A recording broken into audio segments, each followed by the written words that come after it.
Hello everyone, welcome to सीवन IAS academy. सीवन IAS academy में आप सभी लोगों का स्वागत है and good morning to all of you.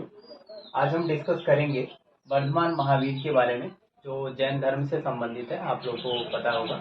तो यहाँ पे देख पा रहे हैं कि वर्धमान महावीर की जो जयंती है वो अभी 4 अप्रैल को मनाई गई है। उसी के संदर्भ में मैं उन्हीं से रिलेटेड, उन धर्मों से रिलेटेड मैं कुछ टॉपिक लेकर के आया हूँ। उसमें कुछ चीज़ों के बारे में डिस्कस करूंगा। ठीक है, तो आप यहाँ पे सबसे पहले देखेंगे कि जो वर्धमान महावीर थे ये 24वें तीर्थंकर थे। 24वें के साथ साथ ये अंतिम भी थे। ठीक है, ये बात आप ध्यान रख सकते हैं।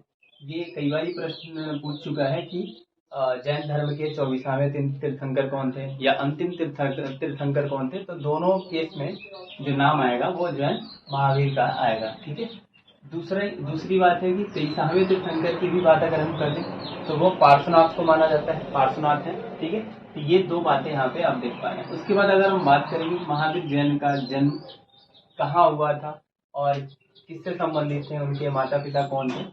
तो कुंडल ग्राम, आपको नाम पता है, ये कुंडल ग्राम, ये कुंडल ग्राम जो था यहाँ पे इनका जन्म हुआ था। साथ ही साथ ये राजा जो थे सिद्धार्थ और जो लिच्छवी राजकुमारी यानी कि जो रानी थी त्रिशला, ये दो मैंने अंडरलाइन किया हुआ है, त्रिशला और आप यहाँ पे देख सकते हैं सिद्धार्थ। इन दो नामों को भी आप याद रख सकते हैं और साथ ही साथ कुंडल ग्राम को भी आप याद रखिएगा, क्योंकि ये इनके जन्म से संबंधित है। ठीक है, अगली बात है 6ठी शताब्दी। यहाँ पे देख पा रहे होंगे कौन सी शताब्दी थी ये, 6ठी शताब्दी ईसा पूर्व में। वज्जी साम्राज्य, वज्जी नाम का एक साम्राज्य हुआ करता था।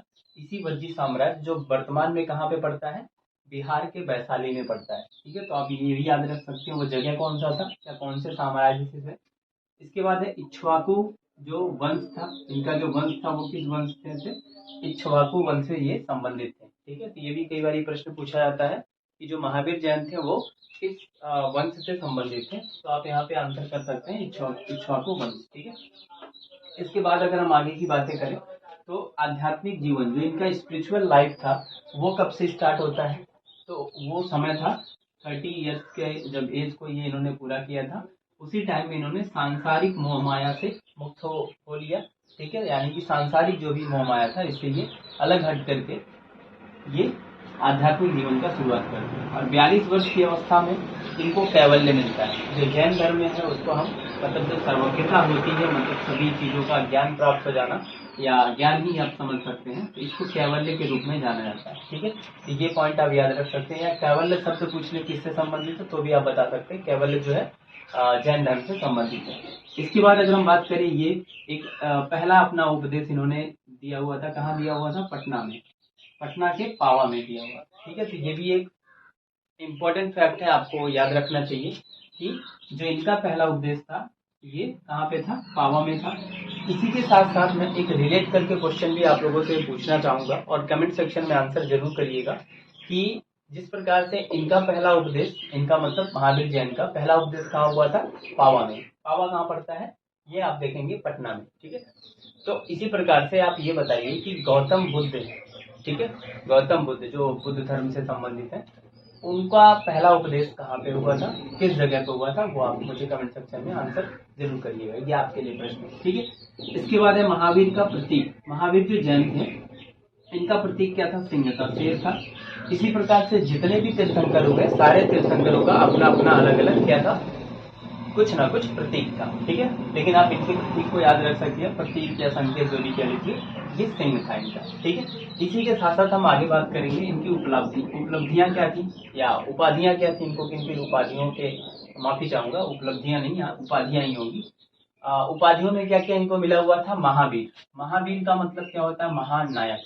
ठीक है, तो आप यहाँ पे देख सकते हैं महावीर का, इनके नाम का भी एक निहितार्थ है। ये भी कभी अगर प्रश्न पूछे तो आप इसका भी आंसर कर पाएंगे। और देखेंगे जैन या जितेंद्रिय। जितेंद्रिय जैसे आप हिंदी में पढ़े होंगे, जितेंद्रिय क्या होता है, जो अपनी सभी इंद्रियों पर, जो हमारे पास इंद्रियां हैं उसके ऊपर विजय प्राप्त कर ले उसे जितेंद्रिय कहते हैं। ठीक है, तो इनको इस नाम से भी, जैन के नाम से या जितेंद्रिय के नाम से भी जाना जाता है।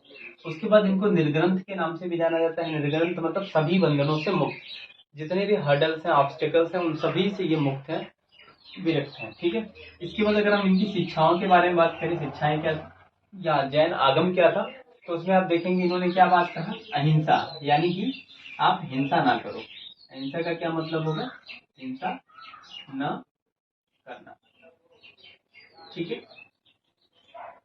दूसरा है सत्य, यानी कि जो सत्य है उसका आचरण करिए, उसको लेके चलिए और उसका साथ दीजिए, सत्य का साथ दीजिए। अस्तेय, जैसा कि आप देख पा रहे हैं, अस्तेय का क्या मतलब होता है, कई बार ये डायरेक्ट पूछा हुआ है कि अस्तेय एक शब्द है जो जैन धर्म से संबंधित है, इसका क्या निहितार्थ है, इसका क्या अर्थ है। तो आप यहाँ बता सकते हैं अस्तेय का मतलब होता है चोरी न करना, मतलब किसी का भी चोरी नहीं करना। अपरिग्रह का यहाँ पे एक है, अपरिग्रह क्या मतलब होता है, मतलब अपनी आवश्यकता के अनुरूप आप चीजों को ग्रहण करिए, उसके अलावा जो चीजें हैं उसको आप त्याग कर दीजिए, ये अपरिग्रह होता है, या अनासक्ति के रूप में भी जाना जाता है।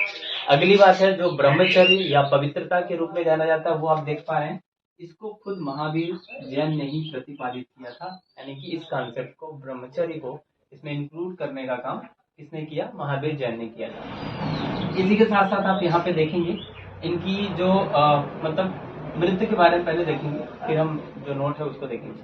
72 वर्ष की आयु में इनका निधन हुआ, या मोक्ष की प्राप्ति इनको हुई थी, ठीक है। मोक्ष को इंग्लिश में क्या कहते हैं, सॉल्वेशन, ठीक है। कब हुआ था ये, 5वीं शताब्दी ईसा पूर्व में इनको मोक्ष की प्राप्ति हुई थी। इसी के साथ साथ आप एक चीज ये देखेंगे कि इनकी जो मृत्यु हुई थी वो जगह कौन सा था, तो वो पावापुरी था, ठीक है। पावापुरी जो वर्तमान राजगीर बिहार के पास ही पड़ता है, ठीक है, बिहार के ही मतलब अंदर है ये। तो ये हो गया। इसके साथ हमने जो ये बताया कि नोट को मैं यहाँ पे देखूंगा कि नोट में क्या चीज है। तो इन्होंने जो भी है प्राकृत भाषा का इस्तेमाल किया था।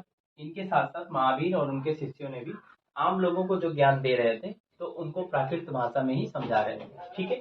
यहाँ तक की बातें शायद आई होप आप लोगों को क्लियर हुई होगी। और आज के बाद फिर आपको देखने को मिलेगा कि जैन से संबंधित जो भी प्रश्न है, जो भी समस्याएं थी, सारे डाउट क्लियर हो गए होंगे। अगर कोई भी डाउट रह गया होगा तो आप कमेंट सेक्शन में वो डाउट मुझे पूछ सकते हैं। और इसी के साथ साथ आपको जो मैंने एक क्वेश्चन दिया है कि आपको बताना है कि जिस प्रकार से इनको जो है हमने पूछा था, यहाँ पे पहला उपदेश जो है जैन धर्म का, जो पहला उपदेश हुआ था वो पावा में हुआ था, पटना के।